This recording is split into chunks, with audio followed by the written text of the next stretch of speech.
இங்க என்ன போட்டிருக்குன்னா ஏசப்பா சொல்றாரு அவர்களை வந்து தடை பண்ணாதுங்க, அப்படிப்பட்டவங்களே தான் பரலோகராஜ்யம். அப்ப வந்து விசனம் அடைஞ்சு அப்படின்னு சொன்னா தூக்கம் வருது. ஏசப்பா சொல்றேன் எதுக்கு அப்படி சொல்றீங்க, சின்ன பிள்ளைங்க தானே, அவங்களை காயப்படுத்தாதீங்க. அவங்க வந்து சேர்த்துக் கொள்கிறவங்க வந்து ஏசப்பாவை வந்து சேர்த்துக் கொள்கிறவங்க என்ன சொல்றாங்கன்னா அப்படிப்பட்டவங்களுக்கு தான் பரலோகராஜ்யம் அப்படிங்கிறத சொல்றாங்க.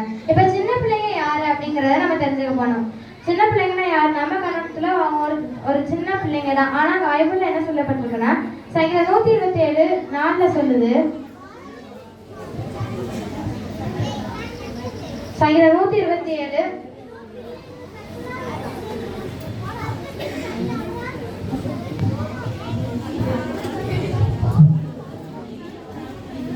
இங்க என்ன சொல்லியிருக்குன்னா பிள்ளைங்க கத்தரால் வர சுதந்திரம், கத்தரால் வர சுதந்திரம் சொன்னா கத்தரால் கிடைக்கிற ஆசீர்வாதம். ஆசீர்வாதம் நம்ம தலைமுறை நமக்கு எந்த வரைக்கும் நம்ம கூட இருக்குது.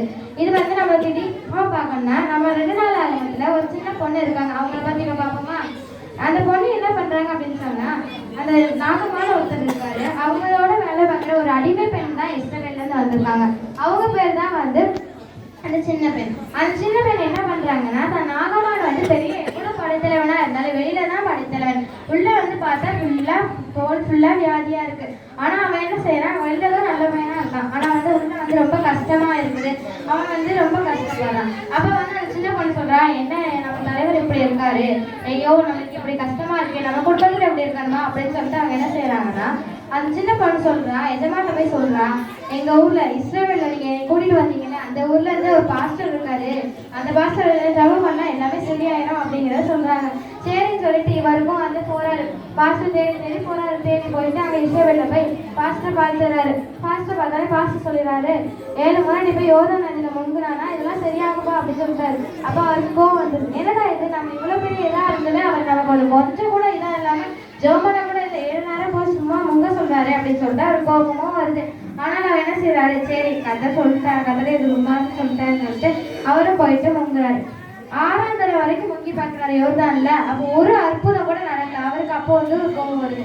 அவர் ஊழியர்களை பத்தி சொல்றாரு, என்னப்பா இது, அவர் சும்மா சொல்லிட்டு போறாரா, என்ன விளையாட்டா நினைக்கிறாரா, இல்ல நான் எவ்வளவு கஷ்டப்பட்டு இங்க இருந்து வந்தேன், எவ்வளவு கஷ்டப்பட்டு அவளை செஞ்சேன், ஆனா எனக்கு ஒரு அற்புதமும் நடக்கல அப்படின்னு சொல்லும் போது, ஆனா கடைசியில அவன் வந்து அந்த வேலைக்காரங்களாம் சொன்னாங்க, ஒரு வாட்டி ட்ரை பாருங்களேன், நடந்துச்சா என்ன பண்ணுவீங்க அப்படின்னு சொல்லும் போது கடைசி 7ஆம் முறை முங்குறாரு.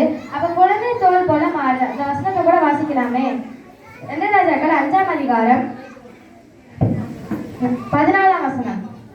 அப்பொழுது அவன் இறங்கி தேவனுடைய மனுஷன் வார்த்தையின்படியே யோர்தானில் 7 தரம் முழுகின போது அவன் மாம்சம் ஒரு சிறு பிள்ளையின் மாம்சத்தை போல மாறி அவன் சுத்தமானான். இங்க என்ன போட்டிருக்குன்னு சொன்னா அவனுடைய மாம்சம் சிறுபிள்ளை. அப்ப சிறுபிள்ளைன்னு சொன்னா ஒரு சின்ன குழந்தை எப்படி பிறந்ததுல இருந்து இருக்குமோ அதே போல தோல்வார். அப்ப சின்ன பிள்ளை, இது யாரு, ஒரு சின்ன பிள்ளை. அவ என்ன செய்யறான்னா கத்தருக்கு பயந்து சின்ன பிள்ளையிலே சண்டே கிளாஸ் போயிருக்கலாம், சின்ன பிள்ளையிலே கத்தரை பத்தி சண்டே கிளாஸ் சொல்லி கொடுத்துருப்பாங்க, யாரு ஏசப்பானா யாரு அப்படிங்கிறதா சொல்லிருப்பாங்க. ஏசப்பா அவங்க கஷ்டப்படுறவங்களுக்கு ஏசப்பா பத்தி சொல்லி நம்ம உதவி செய்யணும் அப்படிலாம் சொல்லியிருப்பாங்க. அப்படிதான் இந்த பிள்ளையும் சண்டே கிளாஸுக்கு போய் அதை வந்து கத்துக்கிட்டு வசனம் படிச்சுதான் இருந்திருக்கா. அப்படி இருந்துதான் இந்த ஊழியத்தை அவன் செஞ்சிருக்கா. இப்படி செஞ்சதுனால எவ்வளவு பெரிய அற்புதம் நடந்திருக்கு பாத்தீங்களா. சரி, இப்ப வந்து நம்ம ஏசப்பா வந்து நம்ம ஆபத்துல காப்பாத்துவே சொல்றாங்களே, இதுக்கு 3 கீ இருக்கு தெரியுமா, என்ன கீன்னு தெரியுமா யாருக்காது? சரி, இப்ப நான் 3 கீ சொல்லித்தரேன். அப்போஸ்தலர் 13:22 எடுங்களேன் எல்லாரும். பின்பு அவர் அவனை தள்ளி தாவீதை அவர்களுக்கு ராஜாவாக ஏற்படுத்தி ஈசாயின் குமாரனாகிய தாவீதை என் இருதயத்துக்கு ஏற்றவனாக கண்டேன், எனக்கு சித்தமானவைகளை எல்லாம் அவன் செய்வான் என்று அவனை குறித்து சாட்சியம் கொடுத்தார். இப்ப இங்க என்ன சொல்லிருக்குன்னா தாவீதை பத்தி சொல்லியிருக்கு. தாவீது வந்து ஏசப்பாக்கு சின்ன பிள்ளையில இருந்து அவருடைய இருதயத்துக்கு ஏற்ற பிள்ளையா பிரியமான பிள்ளையா இருக்கிறார். இதுல முதல் கீ என்னன்னு சொன்னா ஏசப்பாக்கு இதயத்துக்கு நம்ம பிரியமான பிள்ளைங்களா கீழ்ப்படிஞ்சு உண்மையா வசனம் படிச்சு தினந்தோறும் கத்தரை தேடி வேலை வாசிச்சு சண்டே கிளாஸ் போகணும், அடம் படிக்க கூடாது, எல்லாத்துக்கும் நம்ம விட்டு கொடுக்கணும். இந்த காரியங்கள் நமக்குள்ள இருந்தா நம்ம வந்து ஏசப்பா நம்ம ஆபத்துல இருந்து காப்பாற்றுவாங்க. நெக்ஸ்ட் நம்ம இன்னொருத்தரை பத்தி பார்க்கலாம். ஆதியாகமம் 41:43. தன்னுடைய 2ஆம் ரதத்தின் மேல் அவனை ஏற்றி தெண்டனிட்டு பணியுங்கள் என்று அவனுக்கு முன்பாக கூறுவித்து எகிப்து தேசம் முழுமைக்கும் அவனை அதிகாரி ஆக்கினான். இங்க என்னன்னா யோசேப்பை பத்தி சொல்லியிருக்காங்க. இங்க வந்து யோசேப்பு எதனால எப்படி இருந்தான், அவன் வந்து சின்ன வயசுல இருந்தே அவங்க அப்பாவுக்கும் அம்மாவுக்கும் அப்பாவுக்கும் கீழ்ப்படிஞ்சு உண்மையா இருந்தான். அவங்க சகோதரர் என்ன தப்பு செஞ்சாலும் அவங்க அப்பாட்ட சொல்லி கொடுத்து அவங்களை திருத்துறதுக்கு தான் வழி பார்த்தான். அதே மாதிரி ஒவ்வொரு பிரச்சனைகளும் அவங்க வாழ்க்கைக்குள்ள வந்தாலும் அந்த உண்மையை மட்டும் மறைக்காம உண்மை யாருக்காகவும் மாறாம உண்மையாவே எப்போதுமே இருந்தான். அது போலதான் யோசேப்பு இருந்தது போல நம்மளும் இருக்கணும். இதான் 2வது கீ. ஃபர்ஸ்ட் கீ வந்து தேவனுடைய இருதயத்துக்கு நம்ம பிரியமான பிள்ளைகளா இருக்கணும். 2வது கீ உண்மையான பிள்ளைகளா இருக்கணும். Next Esther 2:18 வாசிப்போமே.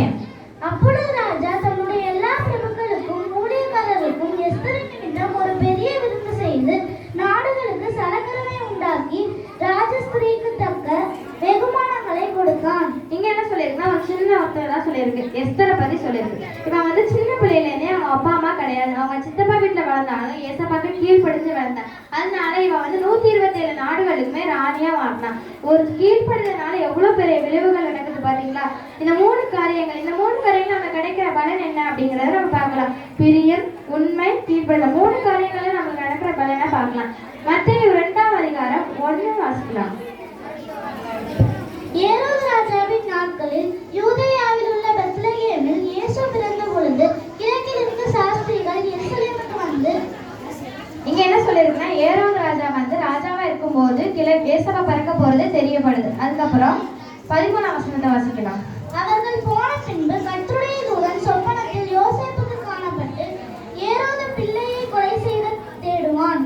ஆதலால் நீ எழுந்து பிள்ளையையும் அதன் தாயையும் கூட்டிக் கொண்டு எகிப்துக்கு ஓடிப்போய் நான் உனக்கு சொல்லும் வரைக்கும் அங்கே இரு என்றான். இங்க என்ன தெரியுதுன்னா இப்ப வந்து ஏரோது வந்து அந்த இயேசு வந்து கொல்ல நினைக்கிறான். இப்ப சின்ன வயசுலயே நினைக்கும் போது அந்த வந்து ஏரோது ராஜா வந்து நினைக்கும் போது இந்த 3 கீ நமக்குள்ள இருக்குது. அந்த கீழே வந்து ஏசப்பாக்குள்ள இருந்ததுனால உண்மை, பிரியம், கீழ்ப்படிந்த 3 கீ நமக்குள்ள இருக்கிறதுனால ஏசப்பா எந்த கஷ்ட வேலையினாலும் நம்ம தப்பிக்கிட்டு ஆபத்துக்குலாம் நம்மளை வந்து காப்பாற்றுவார். இந்த 3 கீ என்னன்னா பிரியம், உண்மை, கீழ்ப்படிதல். இந்த 3 இருந்தா எல்லா ஆபத்துல இருந்து நம்ம ஏசப்பா கஷ்ட வேலையில இருந்தா நம்மளை வந்து நடத்துவாங்க.